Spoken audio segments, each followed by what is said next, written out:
It was 2:45 p.m. on a rainy Friday in Los Angeles. My dad was just brewing a cup of coffee in the kitchen when he answered a call from an unknown number. He froze as he heard a woman violently crying and screaming on the other side of the line.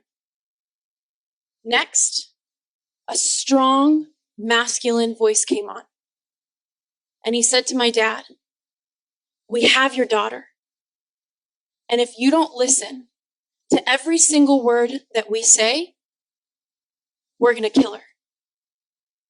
My dad paused. He lost his breath for a moment, and he managed to ask, "Can I talk to her? Do you want us to break her arm?" They taunted him. Now, you have to understand, I'm one of two daughters. And sadly, just 6 months before this phone call came in, we took my big sister off of life support. I'll never forget the day that she died. My dad looked at me with this grief, with this heartbreak, bigger than the entire sky. And he kept repeating to me, saying, "Now, I only have one daughter left." So as anyone would when they're in fear, he gave his power away and he desperately said to the kidnappers, "This is my only daughter. I'll do whatever you want." "Are you alone?" the kidnappers asked him. And in that moment, he locked eyes with my mom across the kitchen, pressed his finger to his lips, silently begging her to remain quiet. And he said to them, "Yep, I'm alone," as he scribbled on a napkin. He wrote, "Go outside, quiet, call 911. Ashley's been kidnapped." My sweet mom, she hurried outside with her hands trembling, and she managed to call 911. Meanwhile, my dad was being commanded by the kidnappers. "Get in your car," they said to him. "You're going to the bank, you're keeping us on the phone, and you're going to pay a ransom. And if you don't cooperate, we'll be sending you her body parts in the mail." My mom let the police know to meet her at the bank, and she tiptoed in the car so that they wouldn't hear her. The conversation in the car to the bank was all over the place. In 1 minute, they were asking my dad how his day was. In the next minute, they were threatening to rape me. They pulled up at the bank, and my mom went to meet the police officer. And meanwhile, my dad stiffly walked into the bank with his phone on in his pocket, as promised, so that the kidnapper could hear him wiring the funds. Meanwhile, as all of this was unfolding, I was actually sitting in my quaint little Beverly Hills office conducting a podcast interview. I remember throughout the conversation with my guest, kind of seeing my phone light up across my desk and not thinking much of it. And it wasn't until my guest left that I saw a slew of missed calls. And more simply, I saw one text message that I'll never forget. It said, "This is the police. I'm with your family. Please call."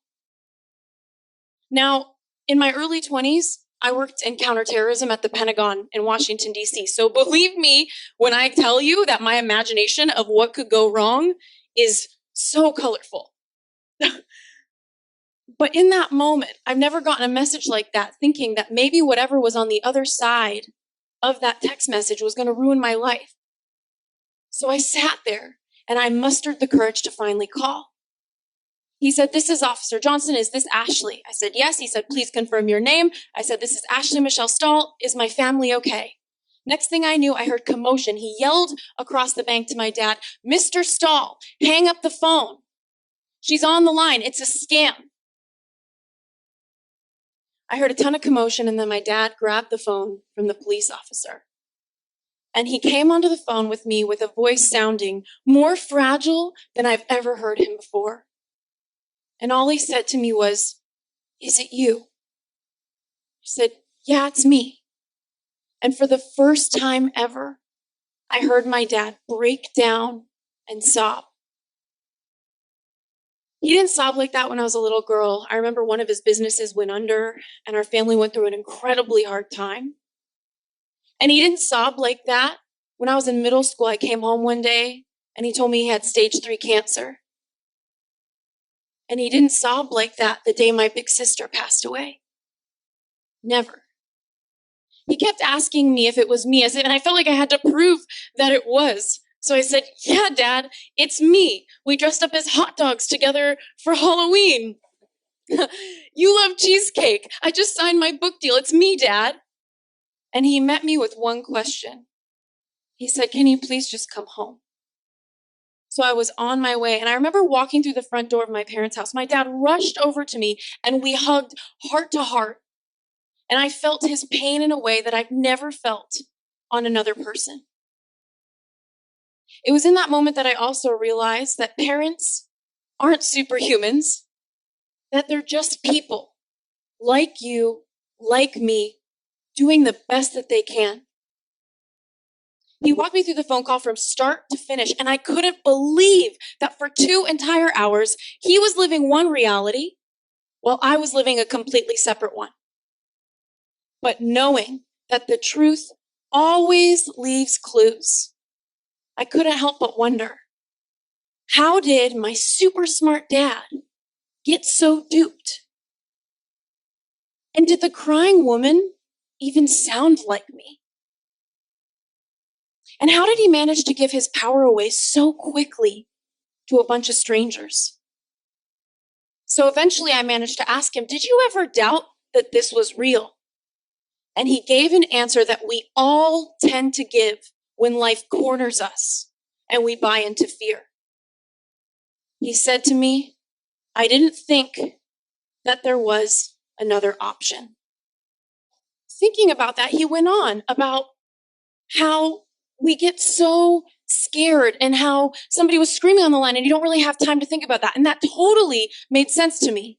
But throughout the rest of the night, I sat there in so much sadness and some anger, looking at how traumatized. I'd never seen my 75-year-old dad so traumatized. Wondering, how could somebody do this to another person? And it was in that moment that something completely unexpected washed over me. And it was compassion. Not just for my dad, but for the fake kidnappers. I wondered, why would somebody choose a career path of scaring people like that and robbing them of their life savings? And the only answer I could come up with was, maybe they didn't think they had a better option. Or, maybe this is what their parents taught them, just like my parents taught me what was possible for me in my career. Or maybe they don't have the awareness that there's another way. Put simply, maybe this was the best that they thought they could do to get by, survive, and meet their needs in the world and pay their bills. Often we kidnap ourselves from the lives that we actually want because we think a different path is going to help us survive, get by, pay our bills, or meet our needs in the world. I pulled out my journal and I wrote at the top of it, I'm my own kidnapper. I listed all of the ways over the years that I silenced the truth of what I actually want. All of the times that I took myself captive on soul-crushing journeys that I didn't even want to be on. I thought about how so many of us choose majors in college or career paths that we don't even want to be on because we think it's going to help us survive, get by, or meet our needs in the world. But it doesn't have to be that way. I encourage you to ask yourself, where am I kidnapping myself from the life that I really want? How am I giving away my power, getting into fear, just to meet my needs in the world? When we go into fear, we give away our power and we disconnect from who we really are and what we really want. But as a career coach, I've learned that there are 3 key steps that you can take right now to make what I love to call a U-turn, which is the decision to get out of fear and come home to yourself. So the first step is to do a self-audit. Really ask yourself, where am I holding myself captive? This means being honest with yourself about where you are, what's working for you, and what isn't. And if you think about it, we come into the world, our natural state is with so much love, creativity. Think about kids, they have inspiration. And yet over time, we're taught to fear. And fear is a necessary inner alarm system that we all need to survive in the physical world. Think about it. We learn to look both ways before we cross the street. We learn not to touch the stove when it's hot. We learn not to talk to strangers. But over time, we get hurt. Life throws us curveballs. We learn to stop taking risks and start being afraid. We get afraid to put ourselves out there. We start calling ourselves practical or realistic for making choices that seem responsible, when really we're just so scared of criticism. And if we're being really honest with ourselves, people who call themselves realists are often just dreamers who got their hearts broken somewhere along the way. So how do you make a U-turn? You do a self-audit. You come home to yourself. And that's why one of my favorite questions to ask people is, what do you know that you wish you didn't know? What do you know that you wish you didn't know? Maybe some of you know that you're hiding from the truth. Deep down, you know you're hiding from the truth. Maybe you're hiding from the fact that you hate your job, but you don't want to admit it because you're scared and you don't know where to go next. Or maybe you're hiding from the fact that you married the wrong person, but you're scared to admit it because it's going to unravel your life to get a divorce. Or maybe you know that something's going on with your health, but you're scared to go to the doctor because you don't want to hear the diagnosis. Whatever it is, tap into what's deeply true for you. Seeing things as they are, not worse than they are, not better than they are, but as they actually are. In order to figure out what you really want, you need to see the truth of where you are. And maybe right now you feel pain bubbling up inside of you as you look at what's true for you. But know this, pain is often a trampoline that will launch us into our next stage of life if we're willing to let it. The second step is to follow your freedom. Follow your freedom. This means paying attention to what feels good to you so that you can finally set yourself free. So you're probably wondering right now, okay, Ashley, how do I feel what feels good? Very fair question. We live in a world right now of internet trolls and tweets and text messages, and the data is officially in. We are so connected that we're somehow, according to research, more disconnected than ever. In fact, in the United States alone, 71% of the workforce is on the job hunt, and I believe as a career expert that that is because people don't like where they are. More than 70% of the United States is taking prescription drugs, and more than half of marriages are ending in divorce. We've heard it all before. Do what you love and the money will follow. Or my least favorite piece of advice, follow your passion. These short expressions are often a fast track to nowhere. But when you learn to really follow what feels good to you, your purpose is often either right in front of you or on the periphery of that. So maybe you're wondering, well, how do I really connect to my body? How do I feel? What feels good? You're still being with this question. And that totally makes sense to me. Right now, scientists are calling our gut our second brain. And you've probably heard the research that suggests that there's more than 200 million neurons in our gut, which is equivalent to the size of a cat or dog's brain. So what does that mean to you?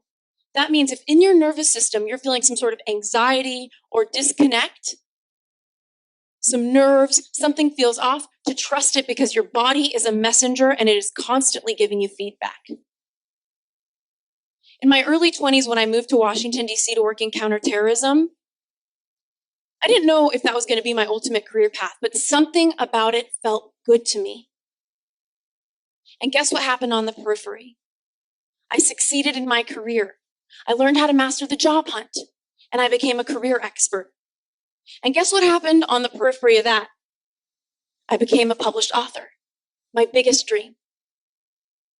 In a world of climbing the corporate ladder, 5-year plans, and unnecessary degrees, we are all striving for something that is so unrealistic, and it's perfection. But who you are at age 25 isn't going to be who you are at age 30, and it certainly isn't going to be who you are at age 40. And that's why I invite you to see your career as an experiment that really meets you where you are, a vehicle for your own self-expression. You can start with writing down all of your ideas and checking in with your body, seeing how they feel to you. Do you feel joy or do you feel fear? Do you feel expansion or do you feel contraction? Do you feel liberation or do you feel suffocation? That's why one of my favorite tools to recommend people that they use is called a joy journal. When you're feeling disconnected, for 30 days, take the time to write down every single moment that lit you up the most every single day. And I don't care if it's the woman you talked to in the bathroom line at the club or the meeting you led at work. Pay attention. And at the end of the 30 days, take note of if there's any patterns in your inspiration. Really ask yourself, what skill set am I using when I'm the most inspired? Because when you're in your inspiration, you're not being run or kidnapped by your fear. And the third step is to engage. So, needless to say, your cute little joy journal isn't going to get you that love interest that you've been pining over or that dream job that you really want. Action will. But perfectionism is the enemy of action. And often I've found that perfectionism is a mask that we all wear when we're afraid of failure. So ask yourself, am I a perfectionist? Because here's the truth of the matter. Clarity comes from engagement. It does not come from thought. Limbo is powerless. So if you want to be powerful, look at your list. Pick something that feels good. Show up. See what feedback the universe gives you. Make a commitment and know that you can course correct along the way. Looking back and thinking about the fake kidnapping incident, I think a lot about my dad and all of the trauma that he experienced that day, nearly wiring his entire life savings to some strangers on the phone. I think about how the truth always really does leave clues, how he thought to ask if it was me or if he could talk to me, because early on in the kidnapper conversation, he wanted to talk to me for proof. Some part of him knew. I think about how he gave away his power in desperation and in fear, as we all do. And most of all, I thought about my compassion for the kidnappers and all of the lessons that I really learned. We all have the opportunity to free ourselves. And it starts with really taking a look at who you are, doing a self-audit, following what feels good, and taking action. No matter where you are in your life right now, you have the opportunity to make a U-turn. That means connecting to the truth, connecting to your body, connecting to your joy. Most of all, that means making your U-turn. Thank you.